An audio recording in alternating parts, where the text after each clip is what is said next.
Ha Clann Ann An Èis tachas te hynne agus lei sin seoibh Còig beachcin dain dheirteach siú airgid a thugáil Jan Charanis.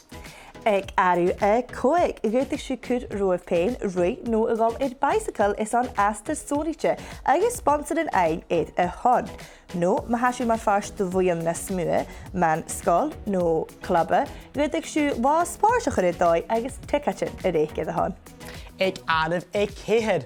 Moet a heel siú chomísal sin spórs, fuirte siú sponsor an ein son ruúta na eile, mar éis an plúd Bekah airgid son gach leor a héid acah i léimheh. Ag arú trí, stoch go bheith siúise mesal a bhí bécarach. Well, cos sin nach réic siú céicichin nó méil sin is an Bekah airgid a thugáil. Jo, bhíach garíú ana hen Bekah, agus ag arah ja. Jamie concert in your co-arpers talent a chuir stoi agus ticket in a week. Ma dhéobh siú chom na skillan acu a haspanúch, bhíoh sin scanneal agus hasú i togail airgid ag an nán. Agus mi dhéadach ag arú a hon beach ag an scola acu stocha.